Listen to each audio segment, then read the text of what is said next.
My parents paid for my sister's elopement and then told me I should have done it the same way, and if you felt your jaw loosen like a hinge for a second, same. I've been walking around with that particular clatter in my head for months now, trying to decide whether to be hurt, furious, or just bored of the double standards that have been living rent-free in my family since before I learned to braid my own hair. I'm Rowan, 30, a city planner who spends her days drawing lines that keep sidewalks safe and nights rewriting plans when humans do the gorgeous, messy thing of ignoring drawings. My job is to balance dreams with drainage, to make sure every party has fire exits, to nudge a neighborhood toward what it wants to be without bulldozing what it already is. You'd think that would make me good at family logistics. Turns out no one is zoning law compliant when love and money show up without permits. Here's the origin story. 3 years ago, I did a wedding the regular way. Nothing obscene. A backyard ceremony at my aunt's place with twinkly lights and borrowed chairs, a taco truck that smelled like heaven doing cardio, a band my grad school friend's brother plays in when he isn't teaching algebra. We paid for most of it ourselves because that felt like adulthood with good lighting, and my parents contributed in the way parents contribute, checks with notes in the memo line like full flowers and full love, plus unsolicited advice about napkin folds. I kept receipts in a folder labeled Joy, which is hindsight's favorite joke. And I married Luca, who makes furniture and builds a life the same way: measure twice, cut once, sand until your fingers know the curve. We were the beta test. We did the speeches, the seating chart that felt like solving a complicated river crossing problem. How do you get Aunt Denise across the dance floor without putting her on the same table as the man she dated in 1998 who still insists he invented brunch, the photographer who captured my father crying behind sunglasses and my mother pretending she had something in her eye? It was chaotic and stupid and beautiful. The dog ate 2 napkins. I wore comfortable shoes because I am practical even in love. When we got back from a weekend in a cabin that smelled like cedar and courage, my parents said, "What a meaningful day," and also, "Weddings are so expensive," in the tone people use when they discover cheese has calories. Enter my younger sister, Pippa, 27, a theater set designer whose genius is making cardboard look like a moon. She is charming the way summer is charming, bright, sticky, slightly exhausting if you stand in it too long. She and her partner Kai decided to elope this spring. They called me first because I am apparently the family switchboard. "We want something simple," she said. "We want to be married and then eat cake in a parking lot." I pictured something small and soft, 2 humans, and a legal document, and the kind of laughter that doesn't have to carry. "Perfect," I said. "Do it your way. Do it in jumpsuits. Do it on a Tuesday. I'll bring the good champagne and 2 paper cups." 2 weeks later, my mother called, voice pitched in that upbeat register that means decisions have been made. "We bought Pippa's plane tickets," she said. "And the hotel. And we hired a photographer because they'll regret it if they don't. And we booked a restaurant for a tiny dinner with just family when they get back. Oh, and we're getting her hair done that morning. Isn't it wonderful how affordable it is? They're doing it the smart way. I'm a planner by trade. I calculate numbers without asking. Plane tickets, hotel, photographer, dinner, salon," I said, counting on my fingers because it's harder to lie to your own hands. "What's the budget?" "Budget," she said, as if the word were a bird flying into a window. "It's an elopement." "Right," I said, "a funded elopement." "Darling," she said warmly, "it's so much cheaper than a wedding." "Cheaper than whose wedding?" I asked, equally warm, because I have learned to wrap my irritation in velvet if I want my mother to stay long enough to hear it. There was a pause where you could hear a checkbook open. "Well, yours was traditional," she said. "And you insisted on that band." "My friend's brother charges in pizza," I said, laughing because the alternative was a tone that would turn the conversation into a bonfire. "We're just so pleased they're doing it right," she went on, either not hearing me or deciding to varnish over it. "No fuss, no waste. I always said if you girls eloped, we'd be thrilled." Here's where my multiple personalities showed up: the daughter who wants her parents happy, the sister who wants her kid sister held like a miracle, and the woman who writes grants for pocket parks and can recite line items while drinking coffee. "I'm thrilled for them," I said. "Truly. But no fuss, no waste didn't stop you from easing open the family wallet like a favorite book." She laughed like we were telling secrets at a sleepover. We didn't spend that much. Just a hotel with a balcony because she loves a view. And the photographer is a friend of a friend, very reasonable, but we had to do the sunrise add-on because their flight is late, and honestly, you can't get married with split ends. You can, I said softly, because I did. Luca, who had been sanding a chair leg in the next room, paused. He is good at staying quiet until quiet stops being useful. What's happening? He mouthed. I held up one finger and he nodded like a man about to take a professional foul. Rowan, my mother said brightly, it would have saved so much if you'd eloped. We could have put the money toward your down payment. You know we love you, but weddings they're theatrical. Pippa is a set designer, I said. She lives for theatrical. Exactly, Mom said. And we told her that. She can save the theatrics for work. She's doing the smart thing. We use smart in our family like a compliment that doubles as a chastisement for whoever didn't do the thing we're praising now. After the call, Luca put the sander down like a prayer and came to sit beside me on the floor, which is our preferred place for sorting feelings. It's okay to be mad, he said. It's also okay to be not mad and then mad 10 minutes later. I'm not mad at Pip, I said, and realized I meant it. I'm mad at the spreadsheet my mother holds in her head where I'm the column called expensive lesson and Pippa is look how much we saved by not doing that again. He kissed my hair. You are not a cautionary tale, he said. You are the pretty lane they drive down every holiday because it's familiar and they forget to notice they like the trees. The elopement itself was exactly what Pippa wanted. Courthouse vows on a sunny Friday, a white suit that looked like a cloud decided to be structured for a day, Kai in a navy jacket with a daisy in the lapel, the both of them beaming like you cannot fake, and a series of photos in which my sister looks like Joy realized it could stand upright. I teared up at my desk between site plan reviews and a report about sidewalks around a school. I texted her, I'm proud of you, and she sent back a heart and a picture of a donut bigger than her face. Breakfast of champions, she wrote. When they flew home, my parents hosted a just family dinner for 36 guests because my mother believes anything under 40 is intimate. The table glowed. The centerpieces featured peonies that had taken out a second mortgage. The place cards were hand-lettered by a woman who started selling calligraphy kits during the pandemic and never looked back. I wore a dress that made me feel like a green glass bottle, the sturdy kind, because I wanted to bring my own shine. My mother kissed my cheek and whispered, Isn't this perfect? So simple. I smiled, then walked into the kitchen, the room where honesty is allowed to sweat, and texted Luca a single word, anchoring. He wrote back in all caps, If you want to leave, we'll pretend the dog is sick. We didn't leave. I wanted to watch how the story would be told. My father stood to make a toast with 2 pages of notes. He talked about Pippa's creativity and Kai's steadiness and the wisdom of keeping love private. He nodded in my direction and added, We learned a lot from our first wedding, and the room chuckled, expecting a joke that would humanize us all. He said, Mostly we learned that what matters is the marriage, not the show, and everyone mimiched, and I raised my glass because even when a toast pricks you, you can still salute the part that's true. After dinner, in a corner by the coats, my mother hugged me. You did it beautifully, you know, she said. Your wedding. It was just larger. I wish you'd done it like this. We could have helped more. We didn't ask you to help more, I said. She shrugged. That's what I mean.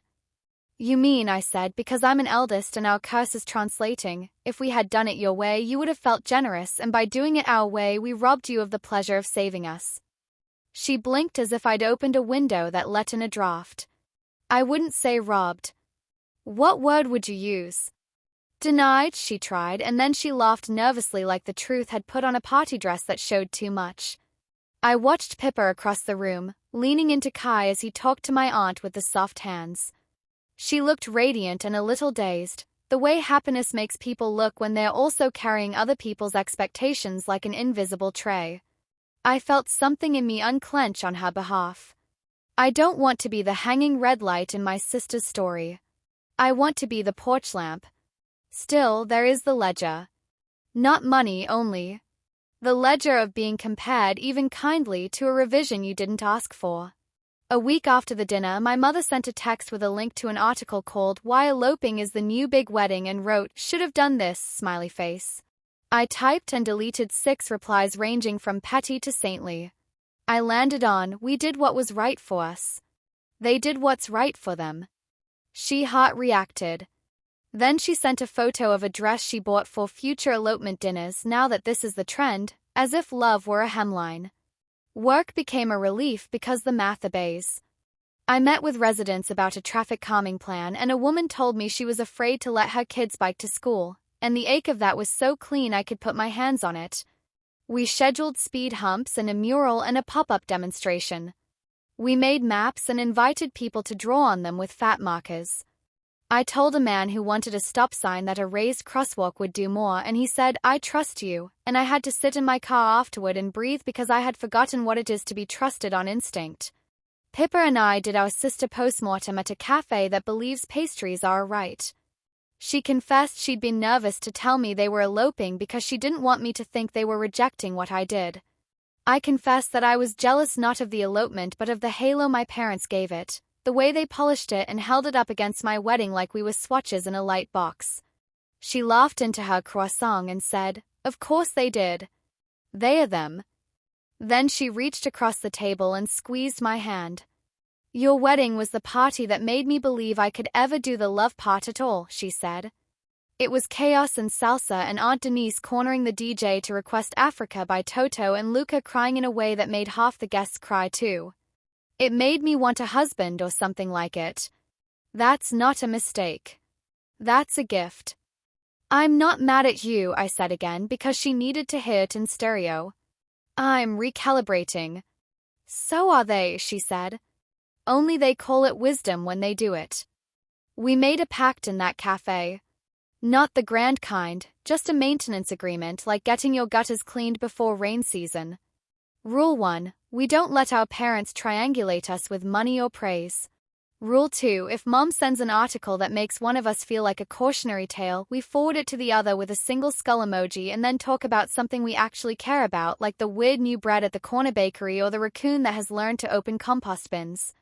Rule 3. If either of us is tempted to change our life just to be the good example, we text "I am not a pilot program," and the other calls immediately as if there were a fire. It helped. Not immediately. Immediately, my mother sent another text about a cousin's rooftop elopement on a shoestring so chic, and I practiced not taking bait.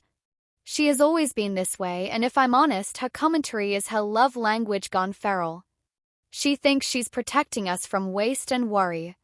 She doesn't understand that sometimes what looks like waste is actually investment, like paying a band in pizza in gratitude so the dance floor is safe enough for the shy cousin to try, or preserving a ritual because the grandparents need it like they need salt, or spending money on chairs because comfort is a moral choice. 2 months after the elopement, the floodlights failed in the pocket park we're building, and I spent an evening with my team and 3 extension cords troubleshooting under mosquitoes. Luca showed up with lemonade and a headlamp and the kind of smile that says, "I choose this." My phone buzzed and I glanced, ready to ignore anything not involving electricity. It was my mother. A photo of her and my father standing in their kitchen with 2 paper cups and a donut the size of a hubcap. Caption: "We eloped. To our kitchen. 35 years. Thought you'd like the ritual." Then another text: "We were unfair to you. Sorry is a start." I stared at that last sentence until the headlamp halo blurred. Luca peered over my shoulder and squeezed my waist. "That's a sentence," he said, reverent. I called her. "Hi," I said. "I like your donut." "We're trying," she said, and her voice was small and round and human. "We thought we were helping. We wanted it to be less heavy. We rewrote history and made you the wrong chapter. I'm sorry." "Thank you," I said, because that's what you say when someone drags a heavy thing into the middle of the room and names it. "I wanted you at my wedding. I wanted your opinions about the napkins. I also wanted you to hold the way we did it like it mattered." "It did," she said. "It does. Your father and I were scared of spending and feelings. The combination makes us weird." "I've met you," I said, and she laughed in a way that made me hear the girl she used to be. We had them over for dinner that week, a redo without the ache. I made pasta that pretended to be fancy because it had lemon zest, and Luca grilled tomatoes in a way that would make a person confess to petty crimes. We sat on our mismatched chairs, the ones from the wedding that live on as an army of stories, and told each other the boring, excellent truth about our days. My father asked about the raised crosswalk. My mother asked Luca about the chair he'd been sanding when she called to rub salt into my mouth. He showed her the curve and let her run a hand along it like the people we love are supposed to be able to touch the things we make. After dessert, she pulled my wedding album from the shelf without asking, which would have annoyed me in June. In August, it felt like faith. She turned pages with care. "That shot," she said, tapping a photo of me and Pippa mid-laugh, hair feral in the wind like joy didn't want to be contained. "That's the one." She didn't say we should have eloped. She didn't say anything about cost. She said, "You looked like yourself," and a knot in my chest loosened so suddenly I had to put my hand there like an old woman. The thing about families is they are infrastructure you inherit and utilities you learn to manage. Pipes knock. Lights flicker. Someone always forgets the trash day and then invents a reason why it was noble to leave the cans out a week. You can hate the house or you can get an instruction manual going. I am writing mine in pencil. Pippa and I keep our pact. She still texts me skull emojis when Mom discovers a micro-wedding in a magazine that costs the GDP of a small town and calls it simple. I text back a picture of my messy kitchen post-Sunday sauce and write, "This is simple," and we both feel a bit less like exhibits. Luca and I host little gatherings that require nothing from anyone but appetite. We keep 2 paper cups in a drawer for parking lot cake emergencies because that ritual feels like it belongs to all of us now. My parents show up and sometimes say clumsy things and then say better things after, and if you listen carefully through the static, you can hear the apology becoming muscle memory. If there's a lesson stitched into all this, it's not elope or don't, it's not parents are the enemy or saints, it's something quieter and heavier. Do the thing that feels like you at the volume you can afford, and let the people who love you learn how to clap on your beat. And if they compare, correct the record once and then build a bigger table with your own hands. Invite them back when you're ready. Keep extra chairs for the people who arrive late but honest. Last weekend, Pippa and Kai invited us to their apartment for fancy grilled cheese night, sourdough, 3 cheeses, tomatoes that tasted like July bragging. My mother brought a salad and did not apologize for its existence. My father told a story about their courthouse day in the 80s that involved a judge who wore neon socks. Pippa pulled out her phone and showed me a video of their sunrise photos, her and Kai on a city rooftop, traffic waking below, the light making her look like she had invented the color she was wearing. She pressed play and then put her head on my shoulder the way she did when we were children and we thought affection was a currency you had to spend before bedtime. "Perfect," I said. "Perfect for us," she corrected, gentle. "Yes," I said. "Perfect for you." On the walk home, Luca laced his fingers with mine and asked, "Do you want to stop for a donut?" We did, because you can ritualize anything if you try. We ate them leaning against the hood of our old hatchback, 2 paper cups of coffee steaming in the cool air, and I felt a relief so ordinary it could be mistaken for a breeze. Nobody is going to tell me how I should have done it in a way that makes me want to unlive what I already loved. They can try. I will move the cones, reroute the traffic, and keep the crosswalks bright. I am a planner. I know how to make a path visible enough that the people who want to walk with me can see where to step.